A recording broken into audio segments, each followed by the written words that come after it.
Imagine a sua casa ceder, abrir um monte de rachadura nela, problema de umidade ali em cima do seu rodapé e até mesmo riscos de desabamento. Ui, Ralph, sai pra lá. Tudo isso pode acontecer se você não tiver uma fundação da sua casa bem feita. Pois é, a construção da sua casa não é só escolher acabamento bonito para a cozinha, não. No vídeo de hoje eu vou te mostrar os tipos de fundação que existem para serem utilizados aí na sua casa, mesmo que seja um terreno aí que não seja muito firme, que seja alagado ou que tenha algum declive. Vem comigo que isso aqui é importantíssimo, hein? Fala pessoal, tudo bom? A fundação de uma casa é uma coisa vital para a construção dela e ela possui um valor significativo ali na sua construção, pode ser em torno de uns 3 até uns 7% do valor da obra toda, e ela é responsável por suportar o peso de toda a sua casa e distribuir isso lá para o solo. Pode ser uma casa térrea, pode ser um sobrado, pode ser um terreno em declive ou até mesmo um terreno alagado. E errar na fundação pode te trazer prejuízos gigantescos.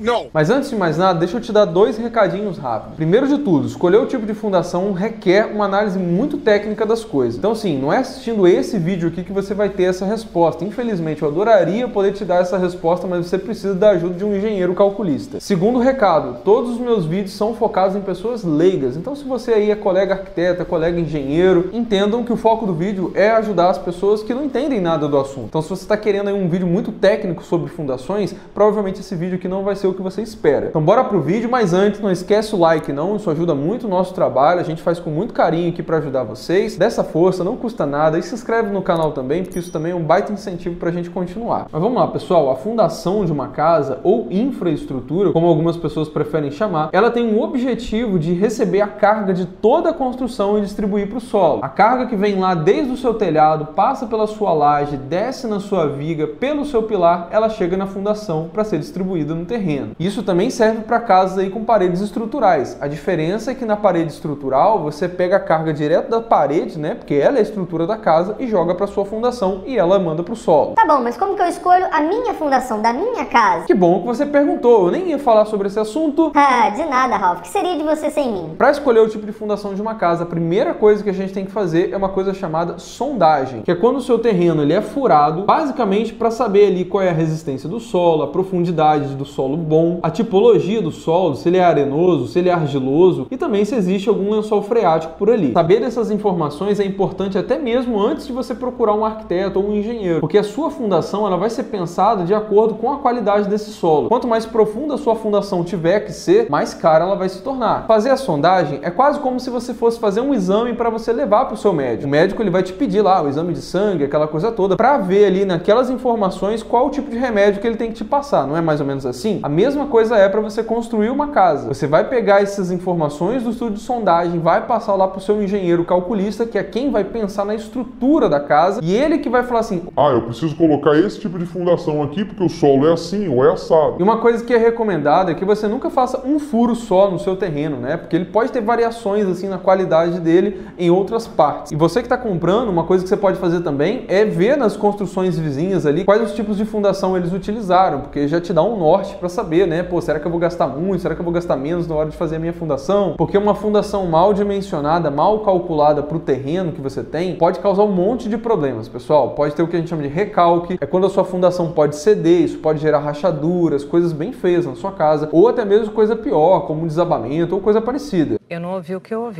Ouviu sim. Então fazer projeto de estruturas é importantíssimo. Mesmo que o seu construtor fale aí para você, ah, mas eu já estou acostumado a construir aqui e tal e tal. Não, projeto de estruturas é vital para a construção de uma casa. Porque sem projeto, mesmo que você superdimensione ali a sua fundação para não ter dúvidas, você pode estar gastando muito mais sem a menor necessidade. Mas vamos logo falar dos tipos de fundação que existem. E olha só, eu só quero que você conheça esses nomes, tá? Não se preocupa que é o seu engenheiro que vai escolher essas tipologias, tá bom? Basicamente, as fundações elas podem ser de duas formas. Nós temos as fundações rasas ou superficiais e nós temos as fundações profundas. As fundações rasas, elas são chamadas assim porque elas têm uma profundidade ali que não passa de 3 metros. Elas costumam ter um custo menor de execução e consomem menos material, não demandam assim de um maquinário muito complexo. Até mesmo a escavação dela pode ser feita manualmente no seu terreno. Elas são comuns utilizadas em casas assim, pode ser tanto para terreno firme ou terreno que não seja tão firme assim. E dentre esses modelos superficiais aí, um dos mais conhecidos é a sapata. E essa aqui tem muitas variações. Vamos começar aqui falando da sapata isolada. Como o nome já diz, ela trabalha meio que sozinha. Basicamente você tem um corte ali no seu terreno terreno, é colocada uma armadura e é feita uma concretagem. A base dela geralmente ali é meio retangular ou quadrada e a ponta dela geralmente é meio piramidal. Nós temos também a sapata de divisa, que também o nome é bem sugestivo, né? Ela é utilizada na divisa de terrenos. Também temos a sapata associada. Essa daqui basicamente é quando você tem uma sapata muito perto da outra e elas podem se tornar uma só. Temos também a sapata alavancada. Essa daí geralmente é quando você tem uma sapata de divisa e ela não suporta a carga que ela está recebendo. Aí o que a gente faz? A gente cria uma outra sapata e uma viga ligando as duas. As sapatas, pessoal, elas podem ser utilizadas tanto para casas térreas como também para sobrado. Elas costumam também ter um custo legal de ser executado e é muito importante na hora da concretagem que você não deixe a ferragem dela tocando no solo. É comum as pessoas fazerem ali um colchão de brita também, até para proteger mais a fundação. Outro tipo de sapata que existe é a sapata corrida. E essa daqui é uma sapata linear, muito utilizada em construções de casas com vãos pequenos, muros, paredes, reservatórios e até piscinas. Ela fica ali embaixo das paredes e ela parece uma vigona mesmo, só que mais robusta. No caso aí de terrenos muito rochosos, existe sim a possibilidade de você utilizar a sapata fixada na rocha. Aí o seu engenheiro com certeza vai especificar isso direitinho no seu projeto de estrutura. Ralf, eu já tô ficando confuso aqui já na sapata. Calma, não se preocupe, é só para você conhecer esses nomes, tá? Esse aqui é só o primeiro tipo aí de sapatas que são superficiais, tem mais. Outro tipo, por exemplo, são os blocos. É uma fundação que até parece um pouco com a sapata, só que ela não leva ferragem, só o concreto mesmo. Geralmente é utilizada só para construções de bem pequeno porte. Outro tipo de fundação superficial, esse aqui também é muito conhecido, tá? É a viga baldrame. Como o nome já diz também, é uma viga. E ela distribui essas cargas todas do solo junto com algum outro tipo de fundação. Por exemplo, ela pode ser utilizada junto com as sapatas, percorrendo ali as paredes da sua construção. E ela também ajuda no travamento dos pilares, tá? E tem várias formas de você fazer aí uma viga baldrame. As mais comuns de todas aí é utilizando canaleta ou utilizando ali formas. Em ambos os casos, você coloca a ferragem ali por dentro e faz a concretagem. Cada profissional, ele prefere meio que um método. Por exemplo, as canaletas, elas trazem para você mais praticidade, mais rapidez. Pode ter ali uma viga baldrame um pouco mais alinhada também. Já as formas, elas têm um custo melhor, até porque você consegue reaproveitar essa madeira aí. Dá para você moldar no tamanho que você quiser, mas costumam ser mais demoradas de você fazer. Tem até modelos aí que algumas pessoas fazem colocando blocos mesmo nas laterais, criando meio que essa forma aí da sua viga baldrame. Conversa direitinho com o seu projetista que ele vai botar numa balança todas essas coisas junto com você para você chegar numa conclusão. Mas independente de como ela for feita, não se esqueça da impermeabilização da sua viga baldrame. Geralmente o que a gente faz é uma regularização ali da parte de cima da viga baldrame, utilizando alguns aditivos na massa. Depois a gente faz uma pintura asfáltica e em seguida nós fazemos o assentamento pelo menos das 3 primeiras fiadas ali de tijolo com uma argamassa também com aditivo para aguentar a umidade. Isso daí é para evitar aquela umidade ascendente, sabe? Que sobe do solo e fica em cima do seu rodapé, manchando, criando bolor, descascando. Já fiz um vídeo bem detalhadinho falando sobre esse assunto que vai ficar aqui em cima e aqui embaixo na descrição. Como que você faz durante a obra ou para resolver depois que a obra já foi feita e você já está com problema na sua casa. E para a gente fechar aqui as fundações rasas, nós temos o radier, que é tipo um lajão grandão que fica ali em cima do seu solo. Nesse tipo de fundação aí, a carga ela é distribuída de uma maneira meio que uniforme. Você pode utilizar ali tanto o concreto armado como também o concreto protendido, que é um concreto mais resistente aí à tração. Geralmente essa fundação é muito utilizada aí para construções de paredes estruturais, que é o caso de casas com tijolo ecológico, alvenaria estrutural, steel frame, casas de EPS. Ela é considerada uma fundação barata e pode ser utilizada em terrenos com solo com baixa resistência. Então não esquece, antes de fazer a concretagem, de você passar todas as instalações elétricas e hidráulicas que você precisa, tá bom?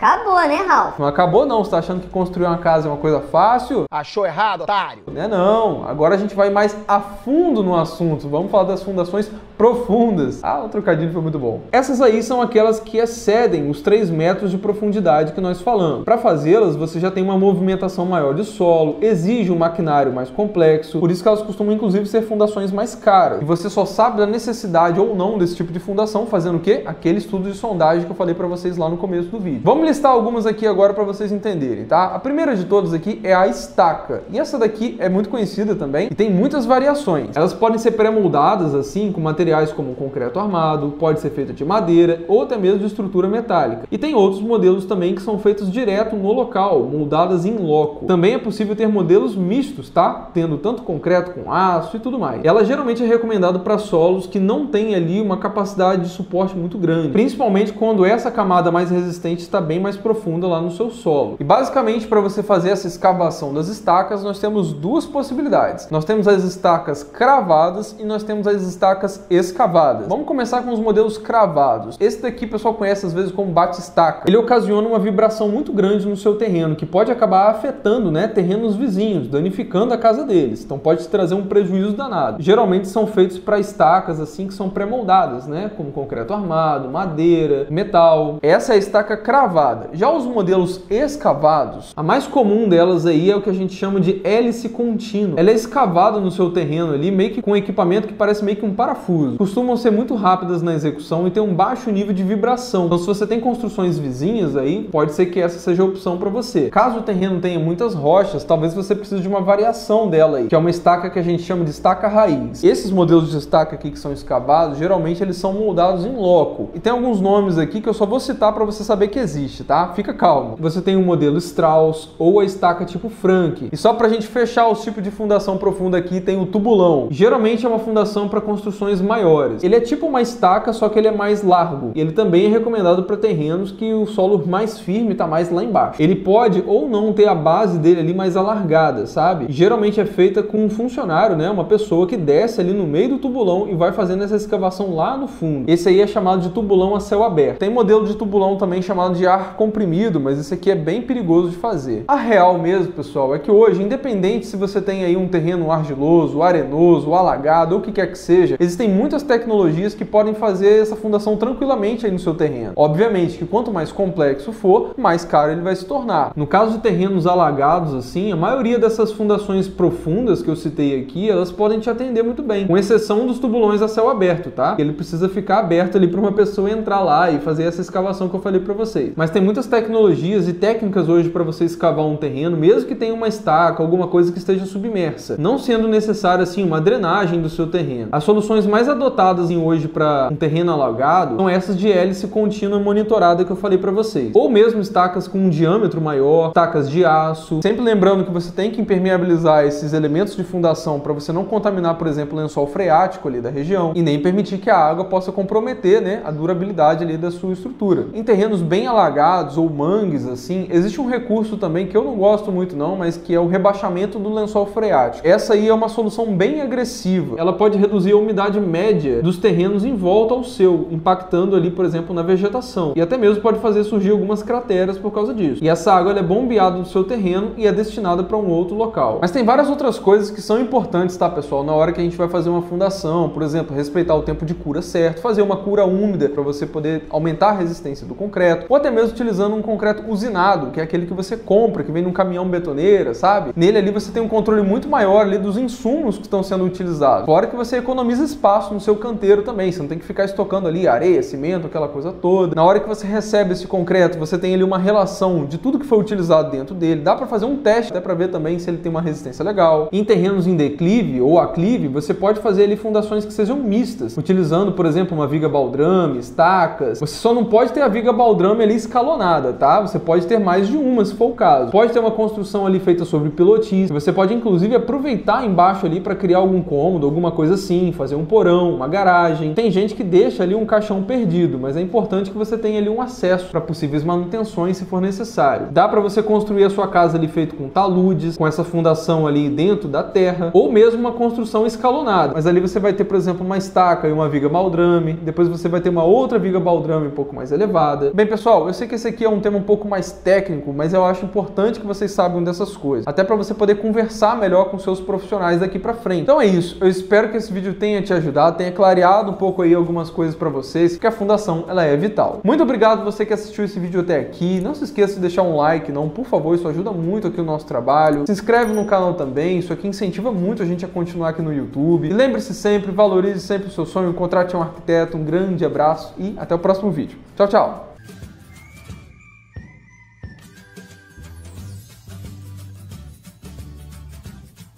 Estaca tipo Frank. Au! é a estaca do forró.